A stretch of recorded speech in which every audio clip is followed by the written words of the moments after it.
Labdien! Es vadu raidījumu Maģijas laboratoriju. Šodien mēs runāsim par rīkstītēm, svārstiem un citiem rīkstnieku instrumentiem. Tātad pirmais, ko es jums gribu parādīt, tā ir L-veida rīkstīte. Šo rīkstīti izmanto dažādiem mērījumiem un ļoti bieži lieto nevis vienu, bet pāri. Rīkstīti izmanto komplektā ar tabulām. Tiksim, es zīmēju.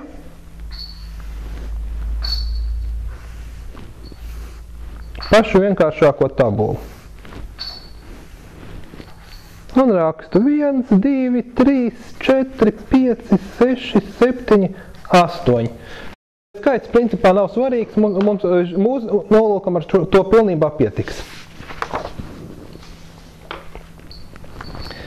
Tātad vēl rīkstnieki izmanto svārsts.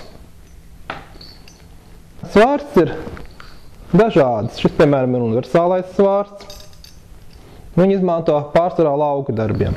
Tad es varu ņemt arī uz tabulas mērīt. Uzdodot jautājumu, svārsts man norāda lielumu. Tur var būt procenti, tur var būt metāli, datums, stundas, cilvēki, viss, kas nepieciešams. Šajā gadījumā es vienkārši uzliku bezpersonisks cipars. Otrs svārsts, ko izmanto, ir svārsts ar liecinieku. Viņam, kā redz, tiekšā ir dobums. Šajā dobumā ieliek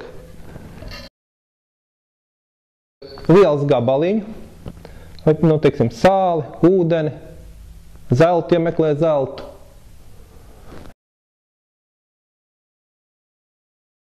Priekšmets, kas ir saistīts ar to, ko meklē. Šis ir svārsts tīri dziednieciskām vajadzībām, vismaz es viņu izmantoju tīri dziednieciski. Un ar šo svārstu var mērīt asinsspiedienu. Var mērīt ar daudz citas lietas, tikpat labi es ar viņu varu strādāt uz tabulas, vienkārši es viņu izmantoju šim nolūkam. Patiesībā svārsts nebūtu nav tas svarīgākais. Reaģē cilvēka ķermenis. Cilvēka ķermenis reaģē uz apkārtējās vidas izmaiņām. Cilvēks ir pulksteņa mehānisms, svārsts ir pulksteņa rādītāji.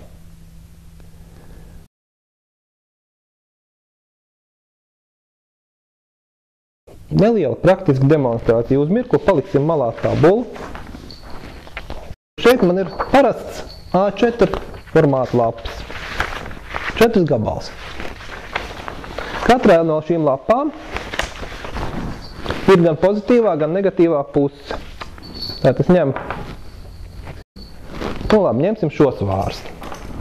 Tātad es uzdodu jautājumu, vai šī puse ir pozitīva vai negatīva.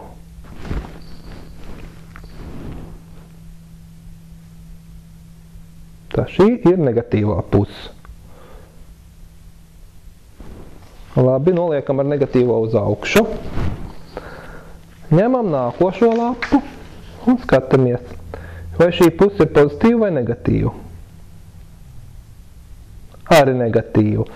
Apgriežam otrādi. Vai šī puse ir pozitīvā vai negatīvā. Šī ir pozitīvā. Tagad uzmanību. Es rādīšu vienkāršāko veidu, kā pagatavot diezgan uz īsu laiku aizsardzību no kaitīgā starojuma. Tātad te ir pozitīvā puse. Un šī puse lapā ir pozitīvā. Saliekot divas pozitīvās puses kopā, tas ir uz ārpus ir negatīvās, uz iekšpus ir pozitīvās. Pilnīgi vienalga var ar otrādi. Uzrāda, tātad palūdzu svārstam, lai viņš uzrāda, vai šī lapa ir pozitīva vai negatīva. Svārsts stāv uz vietas.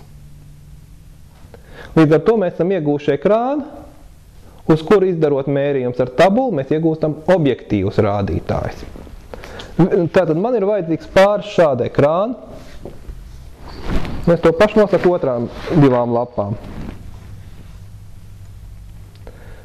Tā, šī puse ir pozitīva. Paliekam nost. Šī puse ir negatīva. Otru lapu es lieku ar negatīvām kopā, ar pozitīvām uz āru. Kāds ir šīs konstrukcijas lādiņš, pozitīvs vai negatīvs? Lādiņa nav. Tad mēs esam ieguvuši divus absolūti vienādus ekrānus. Tagad mēs ņemsim, paliksim malā svārstiņus.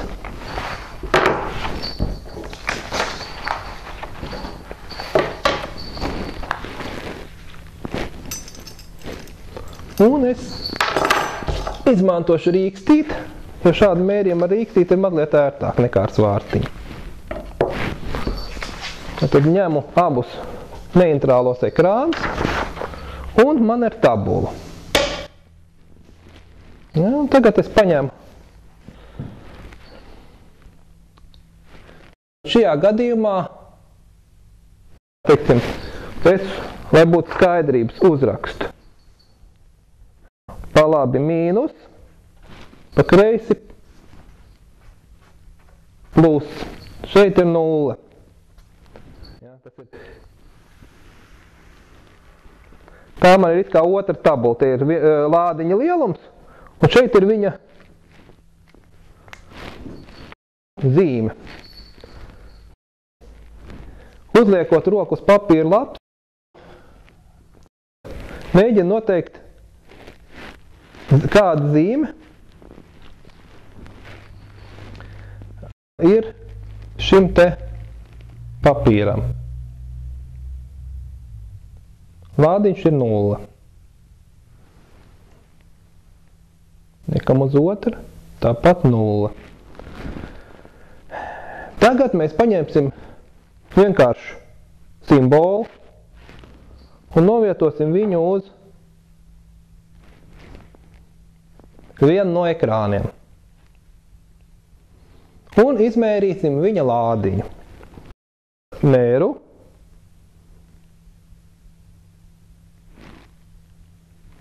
Lādiņš ir starp 3 un 4.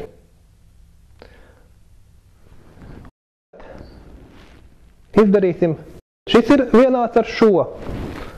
Tad mēs izdarīsim mērījumu otrai lapai, uz kuras es neesmu nolicis simbolu.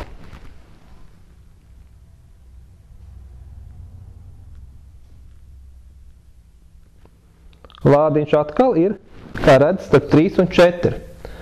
Tas nozīmē, ka es, izmantojot divus vienādus priekšmetus, var pārnest lādiņu no viena uz otru. Tas ir tas, ko daudz apraksta kā teleportu.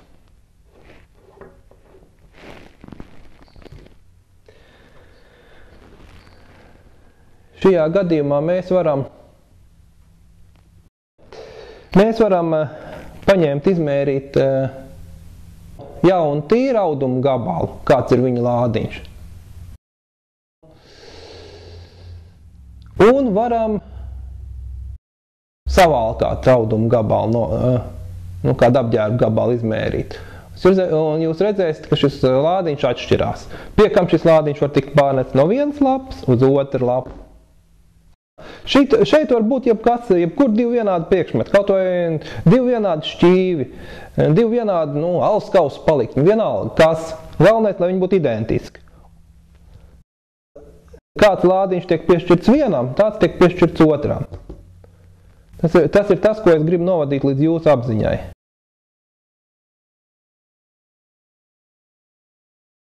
Tagad izmantojot to, ka mums ir pagatavot divu neitrālu fonu, un mums ir pagatavot tabula, ar kuru var izmērīt lādiņu.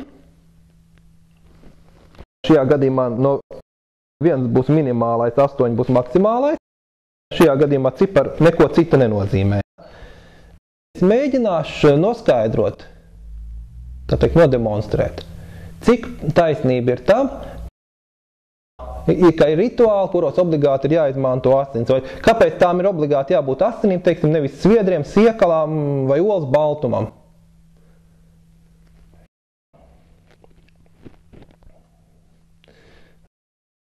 Es uzskatu, ka tās var obligāti nebūt asins, un es jums to tagad vēlos pierādīt. Es ņemu nazi, te ir nazis, te ir roka. Te ir neitrāls fons, un te ir mana tabula, ar kuras mēru. Mērīšanu es veikšu ar LV drīkstīti. Tā ir ērtāk. Tātad.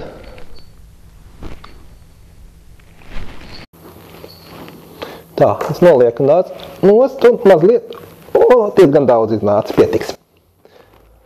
Tā, labi.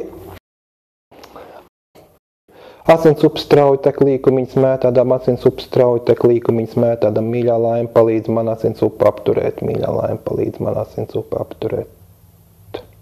Apturam asiņošanu. Tā, asiņošanu mēs esam apturējuši, taču katram gadījumam, lai nesaiet kādu netīrumu, brūcējs uzlīmēšu leikoplastu.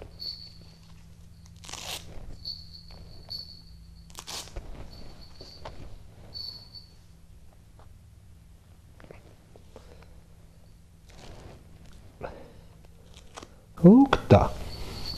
Tātad mēs varam turpināt mērījums. Šo pašu roku es turu virs šīm te asinslāsēm un izdaram mērījumu starp 6 un 7. Labi. Paliekam asins malā. Ņemam papīra lapu. Šis ir atkal mūsu dubultais ekrāns. Saslapinam viņu ar siekalām. Ir. Turot rokas virs viņām, es mēru. Rādījums ir starp 6 un... Pagā. Pārbaudīsim vēlreiz.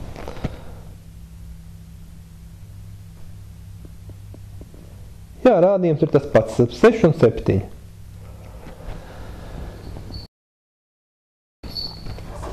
Tas pierāda to, ka starp siekalām un asinīm būtiskas atšķirības nav. Ja man būtu līdzi olas baltums, es varētu pierādīt to pašu, kad olas baltums dod praktiski to pašu rezultātu, kaut kur starp 6 un 7. Šajā gadījumā nosacīts mērvienības. Balstoties uz to var apgalvot, vismaz šajā līmenī nekāds īpašs asins maģijas nav. Kad ir jebkurš organisks šķidrums, kas dod apmēram vienādu lādiņu. Un tagad mēs parunāsim par to, kas darbojās, kāpēc priekšmetam ir aura, ņemu nazi ar melno roku tur. Tas ir instruments, ko izmanto dažādi maģisku robežu vilkšanai, un ne tikai. Un šajā gadījumā viņš ir piemērots, lai nodemonstrētu to efekts, kas mums ir nepieciešams. Ja uzmanīgi ieskatās, ēna ap viņu ir izplūdusi. It kā viņa būtu kaut kāds starojums. Tā ir tā saucamā aura. Aura turpinās aiz priekšmeta. Kā to var pierādīt? Tas, ko es demonstrēšu jums tagad, principā ir atkārtojams. To katrs pats var pārbaudīt, taču uzmanību. Naža smaile nedrīkst pieskarties skropstām. Starp skropstām un smaili ir jābūt pietiekamam attālumam vismaz 5-10 cm. Tas garantēs jūsu drošību no vienas puses un no otras puses. Tas garantēs, ka jūs tiešām dabūs sajūtas no auras, nevis no naža asmeņa. Tad es demonstrēju. Es pavēršu naža asmeni pret aci un bišķiņ pakustinu. Sajūta ir īpatnēji. Ļoti skaidri var just, kur atrodas naža smaile. Gļotāds ir ļoti jūtīgs. Un to var viennozīmīgi pateikt, ka šis process darbojās. Kas notiek? Kāpēc ir tā tieši un ne savādāk? Tas priekšmets mobilizē cilvēka aizsardzības enerģiju. Šī enerģija ir tā, kas, ja izdara masāžu ar naža asmeni, naža asmenis tuvojoties cilvēka aurai, mobilizē viņa dzīvot spēju. Protams, līdz tam brīdim, kamēr viņš nepieskarās. Bet saka, pēc tam, kad ir vērsts asmens pret acu ļotādu, acu ir viegli jāpaberzē. Vienkārši to ļoti labi jūt.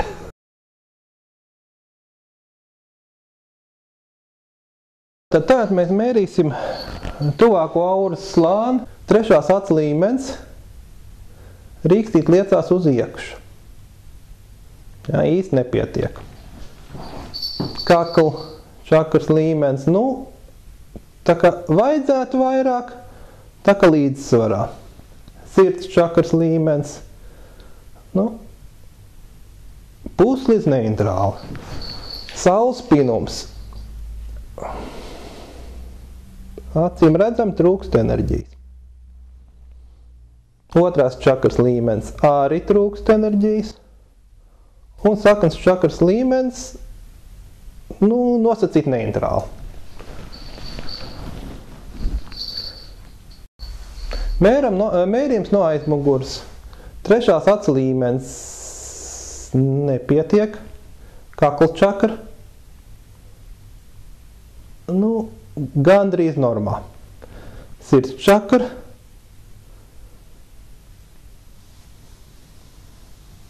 Neitrāli. Saules spinums.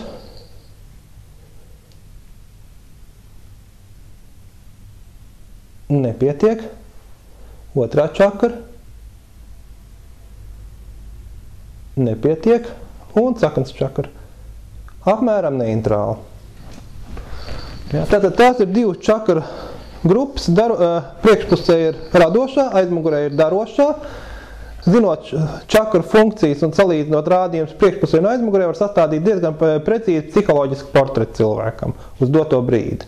Otrs indikators, ko var rīkstītas vietā izmantot, ir sveces liecina. Kā viņi deg,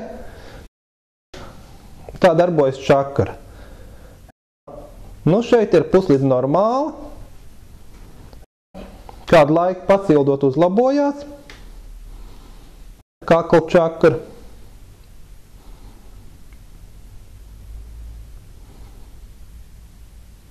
Sirds.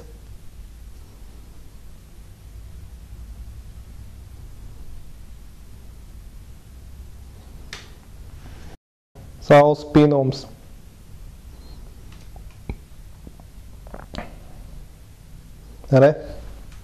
Svece reaģē.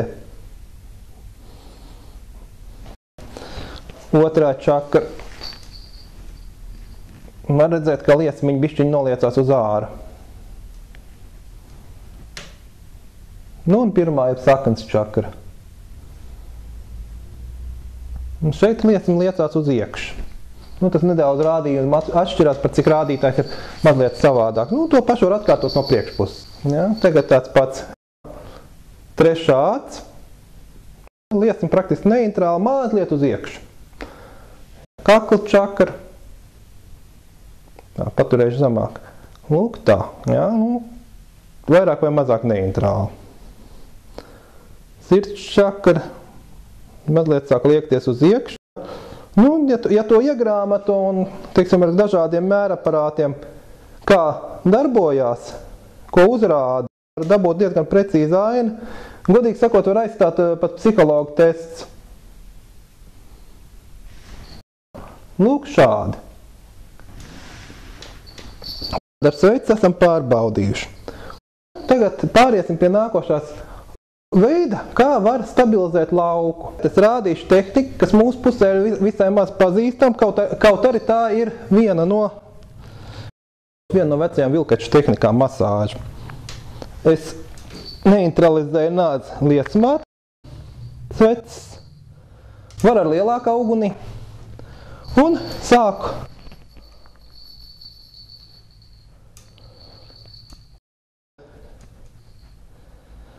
ar nāzi sāk aktivizēt dzīvības spēkus aurā.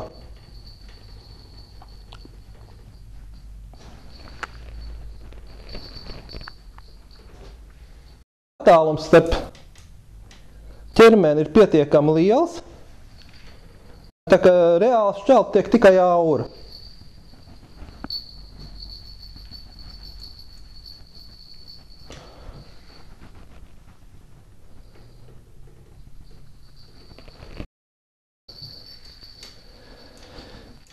Tas veicina dažādu kaitīgu enerģētisku veidojumu noņemšanu tai skaitā. Un pēc tam, kad ir šoreiz taisa ātrāk nekā reāli to dara, pēc tam, kad šī operācija ir paveikta, šī manipulācija, tad ar to pašu nāzi vai ar roku var aura aizlīdzina ciet sašķelto.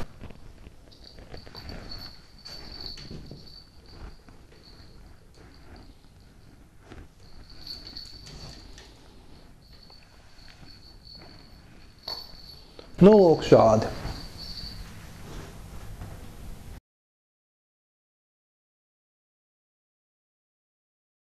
Mēs taisam atkārtots mērījums pēc iedarbības ar nāzi. Trešās acis čakra. Izteikti rādījums lielāks. Kakla čakra. Rādījums jūtam lielāks. Sirds čakra. Ar rīkstīt, kā redzat, viennozīmīgi tiek atspiest. Saules spinums. Arī. Otrā čakra. Var redzēt, ka ievērojami palielinājies rādītājs. Un saknes čakra. Arī viennozīmīgi izstaro enerģiju. To pašu mēs pārbaudīsim no aizmuguras.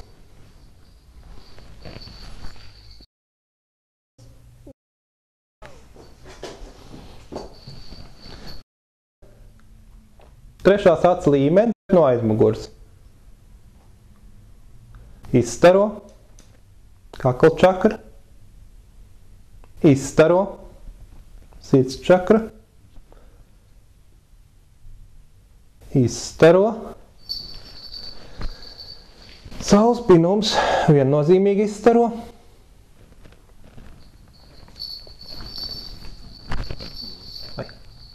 Otrās čakras līmenis. Izstaro. Un saknes čakras līmenis arī spēcīgi izstaro. Dzīvības enerģija ir krietni paaugstinājusies pēc masāžas ar nāzi.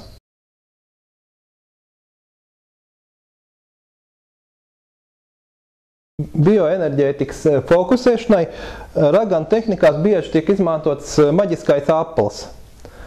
Tas ir apels, kas tiek vilkts vai no ar zīdzelu, vai nobērt ar sāli, dažādiem graudiem, izgriezts no velenām. Tehnikas ir dažādas, bet būtība ir viena. Apels var būt gan vienkārtējs, gan trīskārtējs. Viņš var būt aprīkots gan ar svecēm, gan ar dažādiem simboliem. Ka tradicionāli apeli velk vai no ar zīdzuli, vai ar nāzi ar melno rokturi. Tātad mums ir aplis, sāls aplis, pats ērtākais un vienkāršākais. Un mēs pamēģināsim, kā viņš reaģē, kā viņš uzrāda cilvēku aplī, kad viņš nav ieslēgts un kad apli ieslēdz. Nu labi, tagad mēs varam ķerties pie pašas tās procedūras. Pirmo mērījumu es veicu šādi. Es tuvinu rīkstīt apeļu robežai un vai uz cilvēku aplī viņi reaģē vai nē. Tad es mēru iekšējā auras slāni un šeit parādās, ka ir. Nākošais etaps, es ņemu nāzi ar melno rokturi un aktivizēju apli. Nākošais etaps, es ņemu nāzi ar melno rokturi un aktivizēju apli.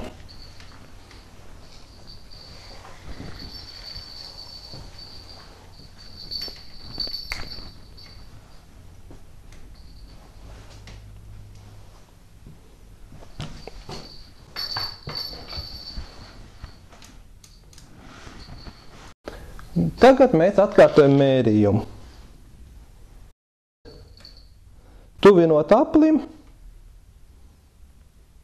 uzrādās aplis, apļu robeža, un tagad es norientējos uz cilvēku. Es meklēju cilvēku, kurš stāv aplī.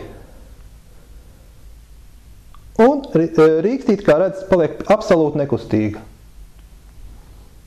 Cilvēks, kas ir ieslēdzies aplī, uz šo brīdi praktiski rīkstītē ir neredzams.